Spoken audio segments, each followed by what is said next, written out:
Assalamualaikum warahmatullahi wabarakatuh.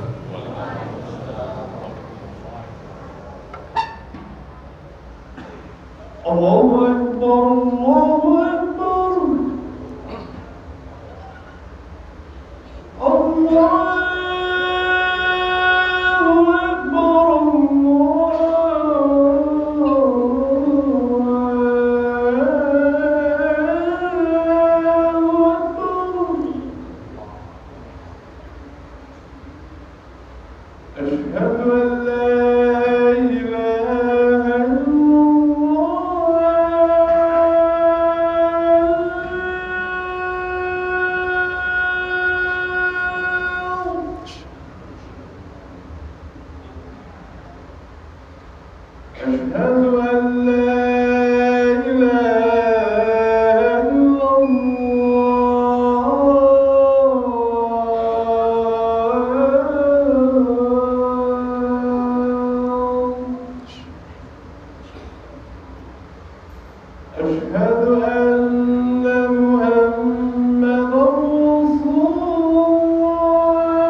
Alhamdulillah wassalatu wassalamu ala rasulillah wa ala alihi wa ashabihi ajma'in.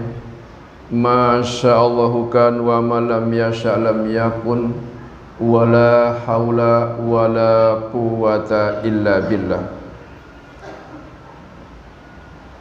Wassalatu wassalam ala nabiyyina Muhammad wa ala alihi wa ashabihi ajma'in, amma ba'du.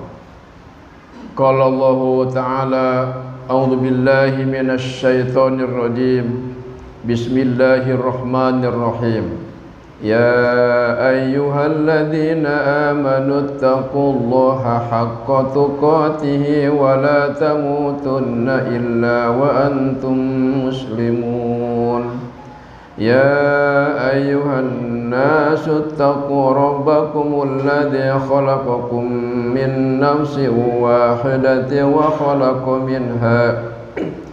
وخلق منها زوجها وبث منهما رجالا كثيرا ونساء واتقوا الله الذي تساءلون به والأرحام إن الله كان عليكم رقيبا يا أيها الذين آمنوا اتقوا الله وقولوا قولا سديدا يصلح لكم أعمالكم ومن يطع الله ورسوله فقد فاز فوزا عظيما.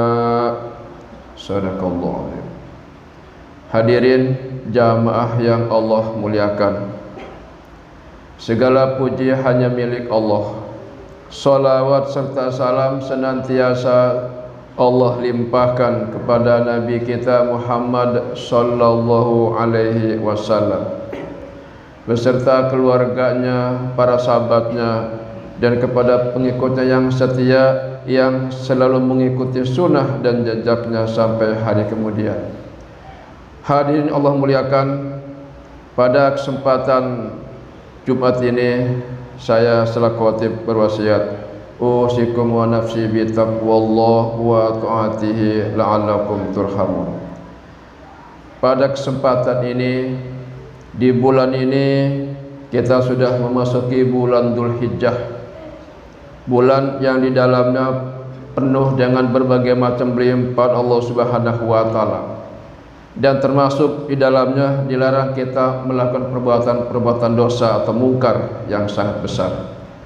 Insyaallah pada kesempatan khutbah ini saya sampaikan tentang amalan di bulan Dzulhijjah.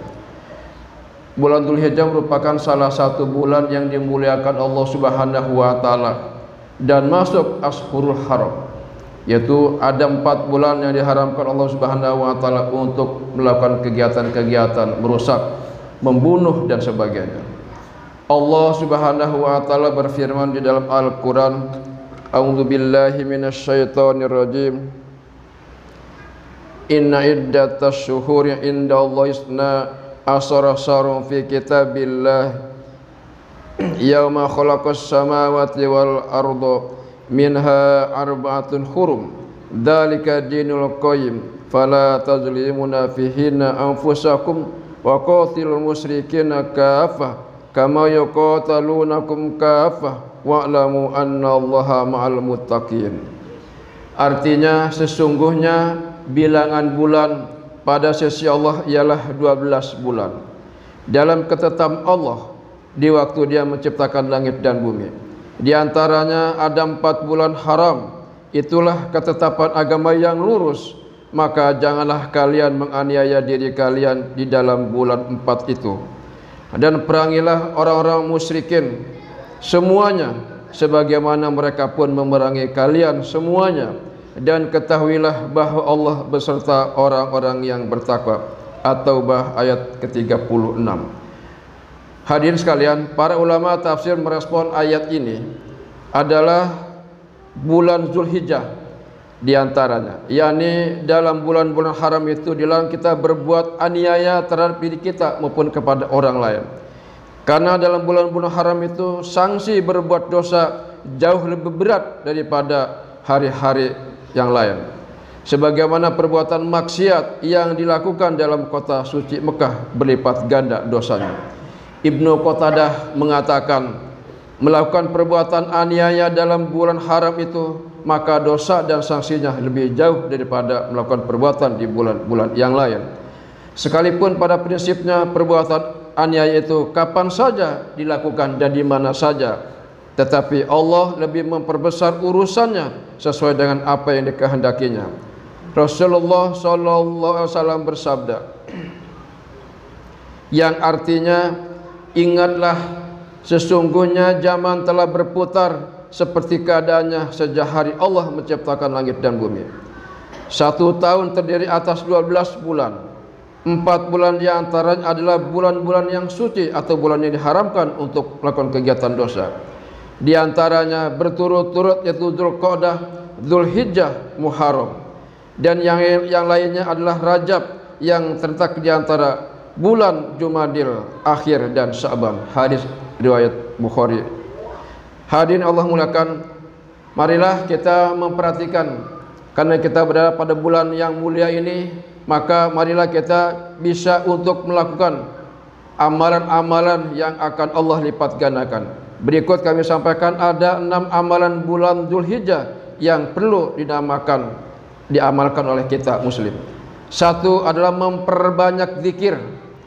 Memasuki awal bulan Dzulhijjah, kita sebagai muslim dianjurkan memperbanyak zikir, terutama pada 10 hari yang awal di bulan Dzulhijjah. Sejak hari pertama sampai hari yang ke-10, kita disunahkan untuk melakukan kegiatan zikir kepada Allah Subhanahu wa taala. Memperbanyak zikir adalah merupakan amalan di bulan Dzulhijjah yang paling istimewa. Kemudian yang kedua, membaca tasbih, tahlil dan takbir. Sebagaimana Rasulullah sallallahu alaihi wasallam bersabda dari Ibnu Abbas, "Ma min ayyamin a'zamu indallah wa la ahabu illallahil amal fihinna min ayyami syuhr faksaru fihinna min tasbihi wa tahmid wa tahlil wa takbir." Rawahu At-Tabrani. Dari Ibnu Abbas radhiyallahu anhuma, ia berkata bahwasanya Rasulullah sallallahu alaihi wasallam yaitu bersabda, di antara hari-hari tidak ada hari yang lebih agung menurut Allah adalah, yaitu hari yang dicintai oleh Allah Subhanahu wa taala adalah hari 10 atau 10 hari di awal bulan Dzulhijjah. Maka pada hari itu perbanyaklah membaca tasbih, tahmid, tahlil dan takbir. Hadis riwayat At-Tabrani. Minimal kita mudah untuk membaca kalimat tasbih subhanallah, alhamdulillah, la ilaha illallah, Allahu akbar. Bisa juga ditambah dengan la haula wala quwata illa billah. Ada bisa kita amalkan 100 kali tahlil. Salah satu contoh, la ilaha illallah wahdahu la syarikalah, lahul mulku wa lahul hamdu wa huwa ala kulli syai'in qadir, dan selanjutnya. Juga tasbih subhanallah bihamdihi 100 kali dan lain-lain sebagainya. Kemudian hadis kalian yang ketiga, amalan di bulan Dzulhijjah adalah puasa di awal bulan hingga hari Arafah. Kita sebagai muslim dianjurkan untuk melaksanakan puasa sunnah sejak hari pertama hingga hari yang ke-9. Atau jika kita tidak bisa, maka kita bisa melaksanakan 2 hari, tanggal 8 dan tanggal 9. Atau minimal tanggal 9, yaitu disebut adalah puasa Arafah. Rasulullah SAW bersabda, yang artinya tidak ada hari-hari yang lebih aku sukai untuk beribadah selain 10 hari bulan Dzulhijjah.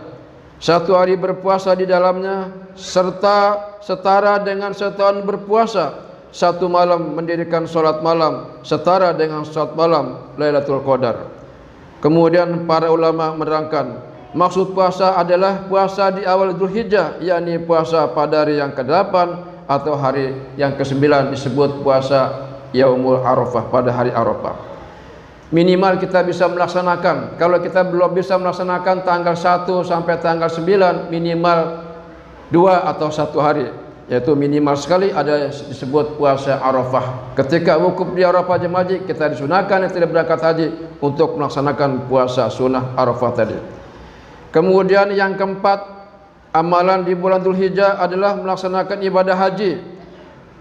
Menunaikan haji ke Baitullah merupakan keinginan tiap muslim, terutama yang mampu secara fisik. Allah Subhanahu wa taala berfirman, "A'udzubillahi minasyaitonir rajim.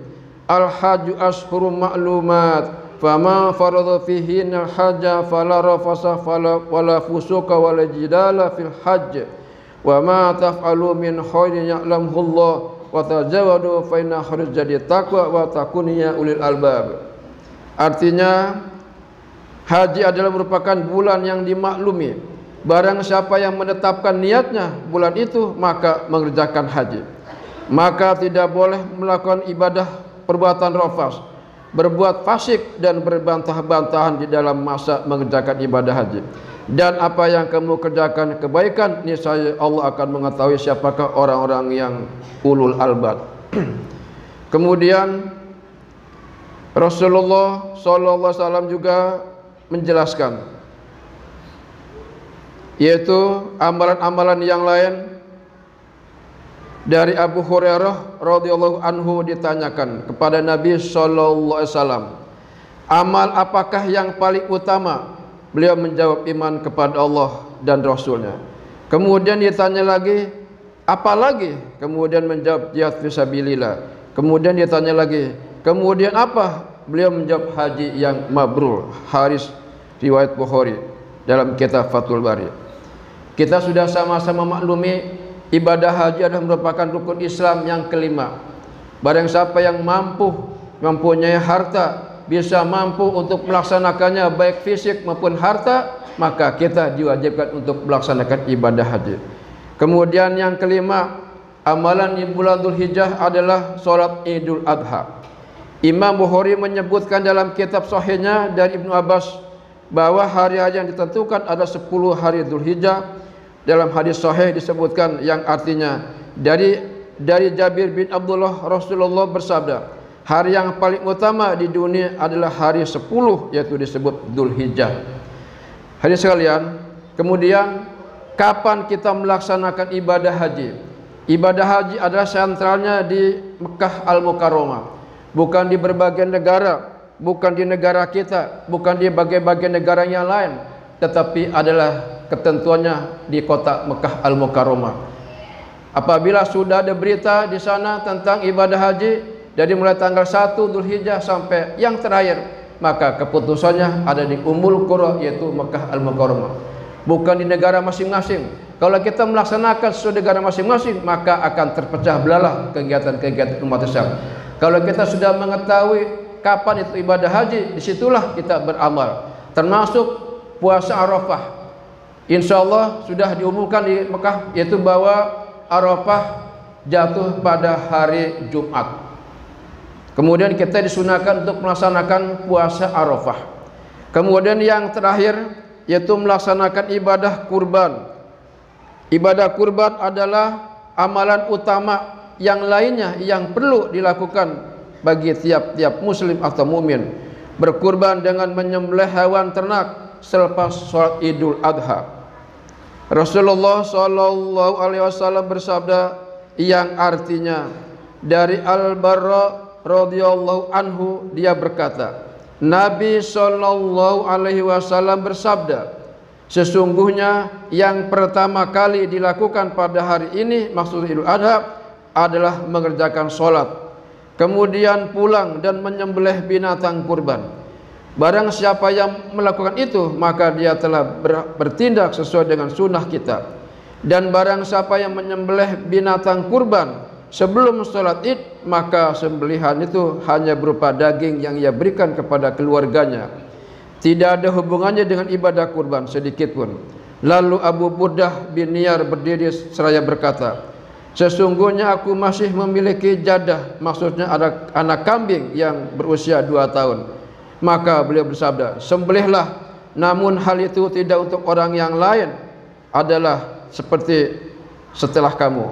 Muttafaqun alaih. Kemudian dari Amir Al-Bara bahwa Nabi bersabda, barang siapa yang menyembelih hewan kurban setelah sholat Id, maka ibadah kurbannya telah sempurna dan dia tidak telah melaksanakan sunnah kaum muslimin dengan tepat. Hadis riwayat Bukhari dalam kitab Fathul Bari.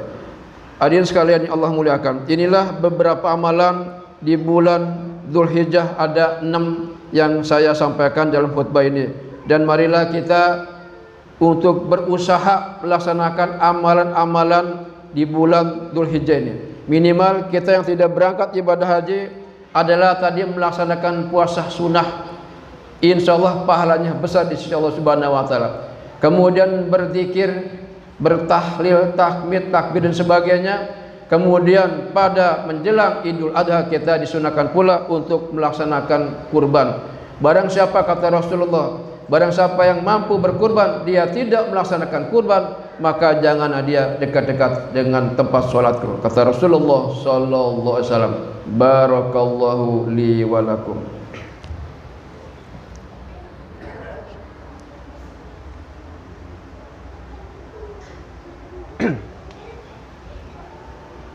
Alhamdulillahirabbil alamin. wa bihi nasta'in wa ala umuri dunya waddin. Wassalatu wassalamu ala nabiyyina Muhammad wa ala alihi wa ashabihi ajma'in. Masya'allahu kan wa ma lam yasha' lam yakun wa la haula wa la quwwata illa billah, amma ba'du. Qala Allahu ta'ala, a'udzu billahi minasy syaithanir rajim. Ya ayyuhalladzina amanu taqullaha wal tanzur nafsum ma qaddamat ligad wattaqullaha innallaha khabirum bima ta'malun. Shadaqallahu azim. Hadirin jamaah yang Allah muliakan, pada kesempatan khutbah yang kedua kami simpulkan, marilah kita berusaha untuk mengamalkan amalan di bulan Dzulhijjah ini. Yang pertama adalah kita memperbanyak zikir kepada Allah Subhanahu wa taala, yaitu dengan membaca tasbih, tahmid, tahlil dan takbir. Kemudian kita melaksanakan ibadah puasa di bulan Dzulhijjah ini baik di tanggal 1 sampai tanggal 9 atau minimal tanggal 9 pada menjelang Idul Adha. Kemudian yang keempat, melaksanakan ibadah haji, tentunya bagi siapa yang mampu untuk bisa melaksanakannya. Kemudian yang selanjutnya adalah sholat Idul Adha. Walaupun kita sunnah, walaupun ini adalah merupakan sunnah, tapi hendaklah kita bisa mengikuti sunnah Rasulullah sallallahu alaihi wasallam, yaitu melaksanakan sholat Idul Adha. Kemudian yang keenam, yang terakhir adalah berkurban. Barang siapa yang ada kelapangan rezeki dari Allah Subhanahu wa taala, sebagaimana Allah telah berfirman dalam surat Al-Kautsar, a'udzubillahi minasyaitonir rajim, inna a'tainakal kautsar fasholli lirabbika wanhar inna syani'aka huwal abtar. Allah menjelaskan, sesungguhnya kami telah memberikan nikmat kepadamu yang sangat banyak, maka hendaklah kita masing-masing fasholli lirabbika wanhar, hendaklah kita melaksanakan sholat. Inna syani'aka huwal abtar, sesungguhnya orang yang membenci kamu adalah orang yang putus dari agama Allah atau rahmat Allah Subhanahu wa taala. Maka dengan ayat marilah kita sama-sama untuk melaksanakan hewan kurban atas rezeki yang telah Allah berikan kepada kita sekalian. Akhirnya marilah kita bermunajat kepada Allah Subhanahu wa taala. A'udzubillahi minasyaitonir rajim. Bismillahirrahmanirrahim. Alhamdulillahi rabbil alamin, hamda yuwafi ni'amahu wa yukafi'u mazidah. Ya Rabbana lakal hamdu kama yanbaghi li jalali wajhikal karimi wa azimi sultanik. Allahumma shalli wa sallim ala nabiyyina Muhammad wa ala alihi wa ashabihi ajma'in. Rabbana zalamna anfusana wa illam taghfir lana wa tarhamna lanakunanna minal khasirin. Rabbana taqabbal minna salatana wa qiyamana wa ruk'ana wa sujudana wa ta'budana wa qira'atana wa taubatana wa du'aana ya arhamar rahimin. Rabbana ighfir lana dzunubana wa liwalidina warhamhuma kama rabbayana shighara. Allahumma ighfir lil muslimina wal muslimat wal mu'minina wal mu'minat al ahya'i minhum wal amwat bi rahmatika ya arhamar rahimin. Rabbana atina fid dunya hasanah wa fil akhirati hasanah wa qina adzabannar. Wa sallallahu ala Muhammad wa ala alihi wa ashabihi ajma'in walhamdulillahi rabbil alamin.